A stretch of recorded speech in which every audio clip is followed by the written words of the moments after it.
O programa está oficialmente aberto. Hoje, dia 17 de março de 2026, você está no canal Cuesta Verde, jornalismo de verdade. Você gostaria de ter um bar? Sim, de ser o dono de um boteco? Ou para você que já é do ramo, apenas mudar de endereço? Talvez adquirir mais um estabelecimento gastronômico para o seu império? Bem, o Naldos Bar está à venda. Sim, o meu amigo Naldo quer se aposentar e, por isso, está vendendo seu bar. Bar que fica em um ponto privilegiado, na divisa entre Santos e São Vicente, junto aos tambores. Com um detalhe, por se tratar de um estabelecimento tradicional, você estará adquirindo mais do que um bar, estará adquirindo uma história. Logo, entre em contato com o Cuesta que eu faço o meio de campo entre você e o Naldo. Ou vá diretamente lá, sendo que o contato do Cuesta e o endereço do Naldos Bar estão na descrição, sim. Vamos lá porque hoje é dia de São Patrício, dia do chopp verde, o qual você não encontrará no Naldo. Contudo, você pode pedir para ele picar um coentro e jogar dentro da geladinha, que ela ficará esmeraldina. Dito isto, livro de oração em mãos. Quem não tiver, mãos em posição de prece e muito respeito, que respeito é bom e a divindade gosta. Página 70, oração ao Senhor. Ó Senhor, é o cantare, fonte de todas as luzes, de todas as forças, de todas as sabedorias, de todos os amores. Dai-nos a luz, dai-nos a força, dai-nos a sabedoria, dai-nos o amor. Ó Senhor, nosso Pai, protegei a terra, planeta, do amor. Protegei-nos de todos os males. Dai-nos o futuro. Ó Senhor, muito obrigado por nos dar a luz. Agradecemos de coração.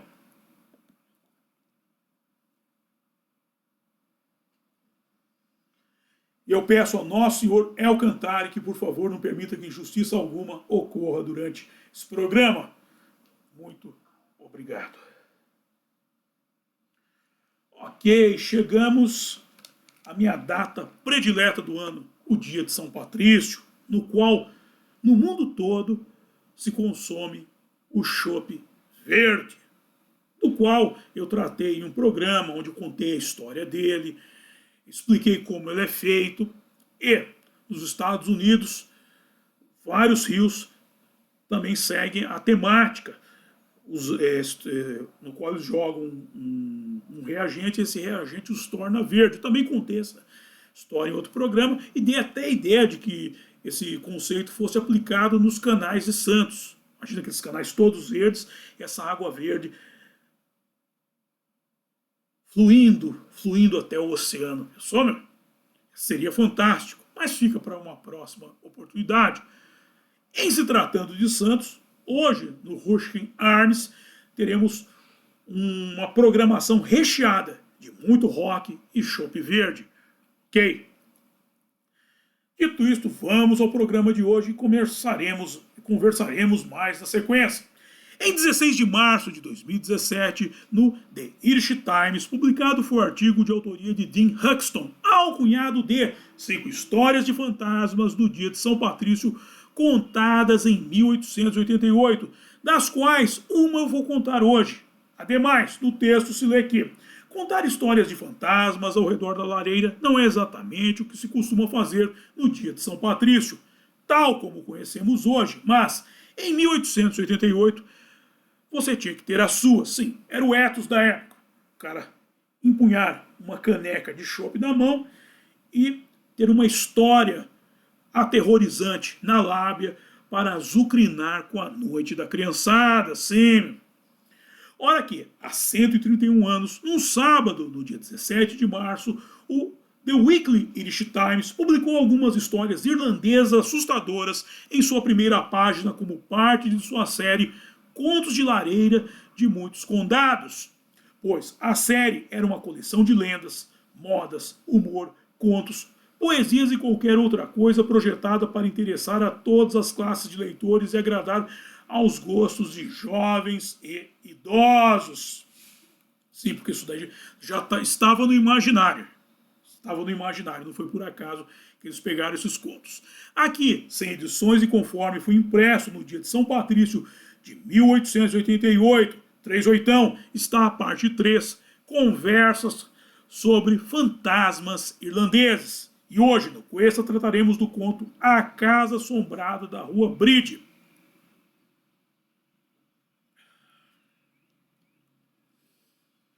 O Sr. Molan, outrora merceeiro na Rua Bride, ficou viúvo e com a responsabilidade de criar vários filhos, sendo que alguns deles eram meninas de pouca idade. E, logo após a morte da mãe, passos começaram a ser ouvidos, subindo e descendo escadas e, principalmente, indo ao berçário, causando grande alarde e pavor. Todavia, a criada e as crianças apelaram ao pai, o mestre da casa, que desdenhou de seus temores.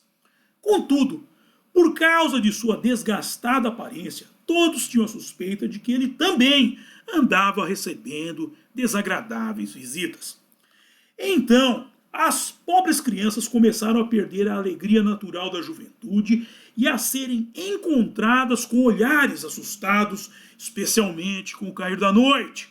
E não era para menos, pois passos eram constantemente ouvidos atravessando o berçário e, às vezes, um som baixo de respiração e suspiros parecia ser emanado por alguém que estava parado ao lado de suas camas. Uma noite, quando a criada viu o Sr. Molan sair do porão, também observou um distinto homenzinho com uma boina vermelha, seguindo-o de perto e segurando as abas de seu paletó. Esta foi uma aparição exótica, pois todos eram da opinião de que se tratava do espírito da mãe, que estaria demonstrando sua ansiedade em relação às filhas de uma maneira desagradável. Finalmente, em uma certa noite, quando Enionil, a criada, estava sentada à mesa da cozinha, secando e esticando rendas e babados com seu ferro italiano de engomar, enquanto, do outro lado, seu patrão fumava, dado que ele tinha o hábito de fumar na cozinha, ela sentiu a presença de sua falecida senhora passando por perto, indo em direção ao fogão e pôde ouvir as palavras que soavam como sussurros. Ai de mim, ai de mim, ai de mim. Ó patrão, disse a cuja, o senhor ouviu isso? O que, sua tola? Esbravejou o cujo. Ó, o fantasma da minha senhora passou por mim gemendo. É tudo imaginação, falou ele com um tom irritado. Não atisse as crianças com essas esquisitices sem sentido. Naquela noite, a filha mais velha, que geralmente parecia estar com mais medo do que suas irmãs, estava dormindo ao lado de Anne O'Neill. Então, de repente, ela acordou e se deparou com uma presença terrível. Um suor frio percorreu seu corpo e ela tentou gritar, mas não conseguiu. E, neste estado, ela recebeu 3 tapas fortes e caiu desmaiada. Pela manhã, ao tomar ciência do ocorrido, o pai decidiu abandonar a casa o mais rápido que pudesse e, em poucas semanas, estavam estabelecidos na rua Dorset, sendo que este espectro, ou assombração, ou o que quer que tenha sido, não seguiu a família até sua nova residência. E por aqui eu encerro este conto. Nota, para um melhor entendimento desse assunto, assista aos programas Chico Booking, Propriedade Estigmatizada, 3 da madrugada, Chico Booking, Propriedade Estigmatizada, Investigação ao BAC, Chico Booking, Propriedade Estigmatizada, A Estranha Morte de um Homem de 50 Anos, Chico Booking, Propriedade Estigmatizada, Lei do Esquecimento e Chico Booking, Propriedade Estigmatizada, Almas Perdidas, cujos links estão na descrição. Sim, gente, aqui vamos fazer uma análise rápida. Essa série da Propriedade Estigmatizada é no Japão. E eu falo sempre, isso é um problema mundial. é no Brasil, nos Estados Unidos, na Grécia, na Holanda, onde quer que seja, existe a questão da propriedade estigmatizada. O espírito morre e ele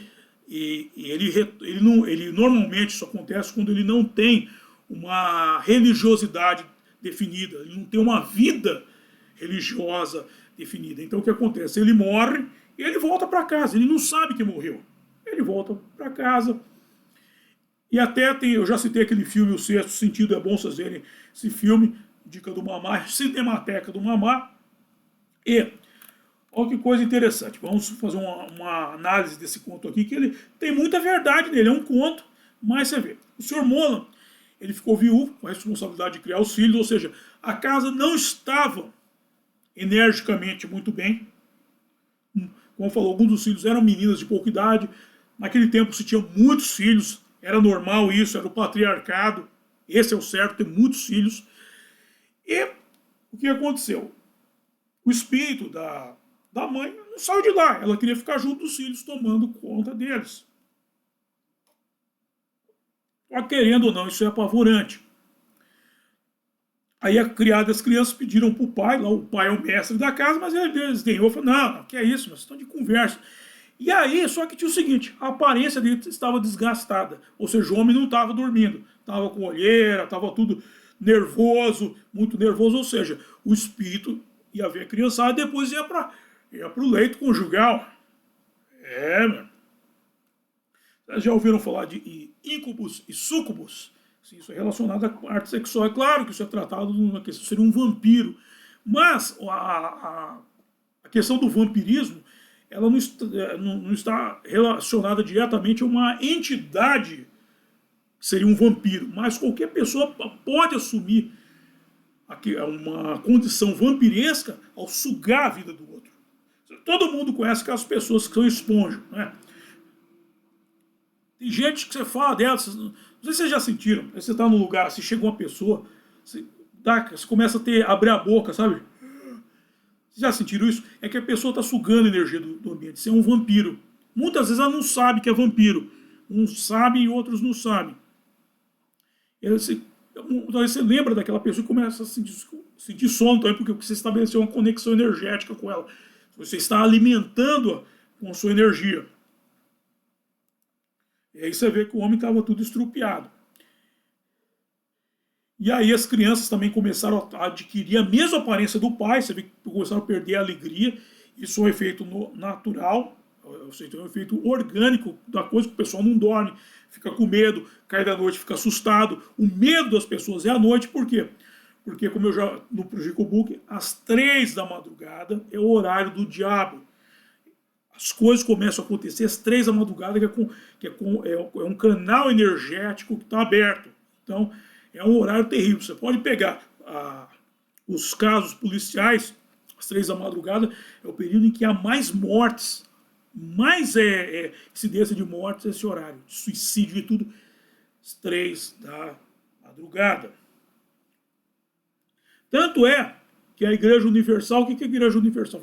O cristianismo não gosta muito dessas coisas, os evangélicos, mas a Igreja Universal tem o quê? Eles têm um programa de madrugada justamente nesse horário, que é para pegar os suicidas. É uma forma de fazer um proselitismo, trazer gente, e eles acabam salvando muita gente do suicídio, sim, porque estão no horário certo da TV, que o cara está lá desesperado, tem entidades azucrinando, ele liga a TV e vê uma pessoa falando coisas que são edificantes, coisas que fazem bem para ele. Está errado? Não, estou mais do que certo. Toda religião deveria fazer isso. Eu como membro da Rap Science, acho que a Rap Science deveria ter um programa no ar às 3 da manhã, justamente para enfrentar esse horário do demônio. Para tirar a ideia de jirico da mente das pessoas. Mas vamos avançar um pouquinho mais. E aí você vê que não é, e as crianças ouvem porque existe o seguinte. A entidade ela começa a atuar na matéria. Isso é aquela coisa até do ectoplasma. Então é natural ouvir batida, mas você pode ouvir objeto sendo arrastado, batida, uma série de coisas, mas você não vê a entidade. Para ver entidades tem que ser médium. E, como ele diz aqui, e ela parava perto aqui, ó. atravessava o berçário, ia ver as crianças, ia ver os nenês, e às vezes um sombrio de respiração e suspiros parecia ser emanado por alguém que estava parado ao lado da cama. Depois ia ao lado da cama, e não eram todas as crianças, só as que tinham mediunidade. Uma noite, e a criada do Sr. Mola, a Anne O'Neill, era médium. Tanto é que ela viu um outro espírito, um homenzinho de boina vermelha, um anãozinho lá de perto segurando a aba do paredão, dando atrás. Isso assustou todo mundo. A casa, ou seja, a casa já era assombrada. E eu já falei disso também nos programas da série. Existem várias frequências e muitas vezes um fantasma não vê o outro. Eles vibram em frequências diferentes. Então um não vê o outro. Como a teoria de Swedenborg da casca da cebola. Uma casca envolve a outra.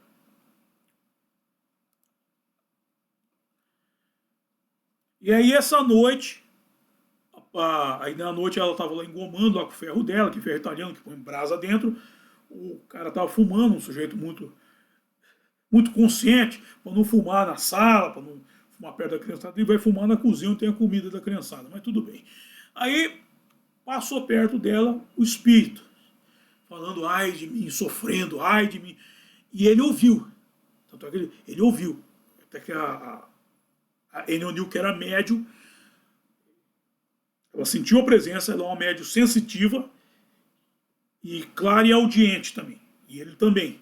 E eu acho que a filha pegou dele a clarividência.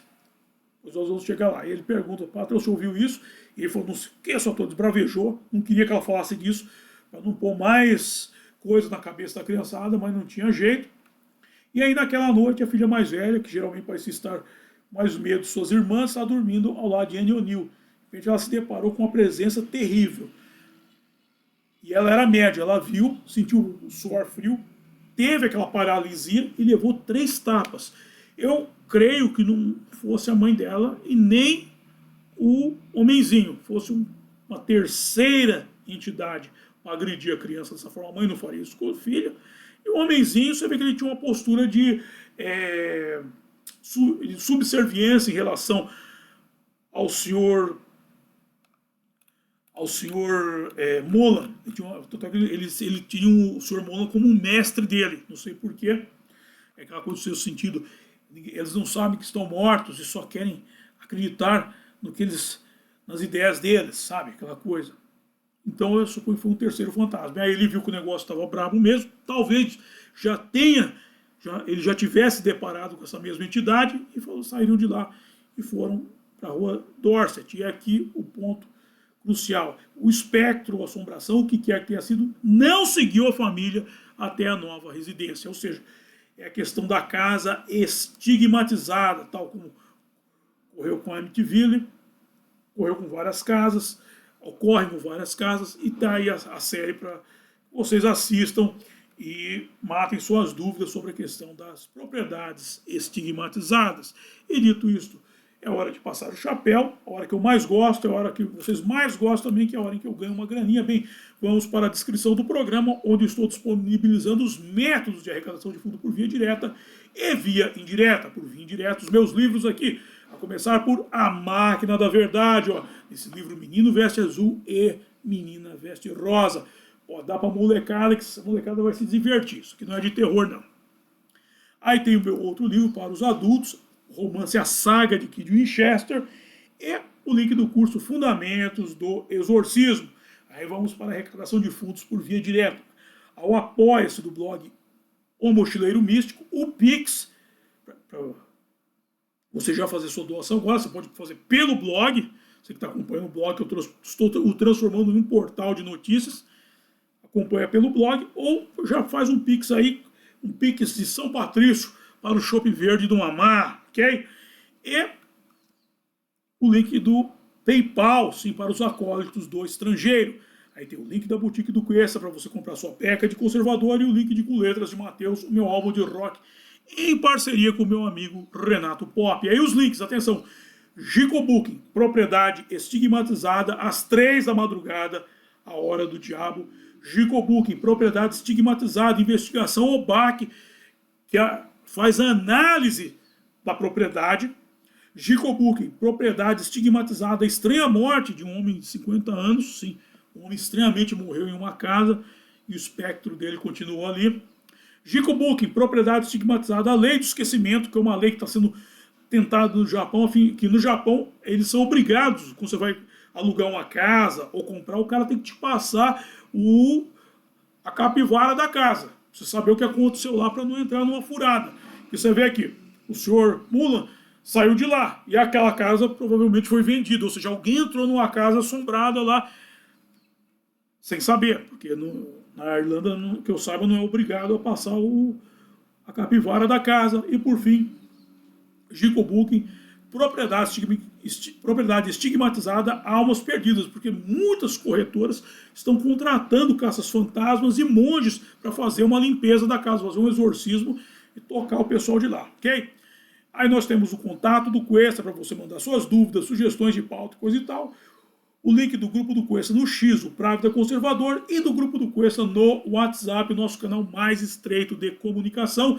E Naldos Bar, o ponto de encontro dos acólitos. Não se esqueça, pede para o Naldo picar um coentro, jogar na geladinha que ela ficará esmeraldina. E, atenção, próximo evento, Denilson, todos os carros. Google é multado em 600 mil euros por falha no direito de ser esquecido. Na Bélgica, no sábado, dia 21 de março de 2026, às 6 horas da tarde, às 8 horas. No sábado, dia 21 de março de 2026, às 8 horas, Google é multado em 600 mil euros por falha no direito de ser esquecido na Bélgica.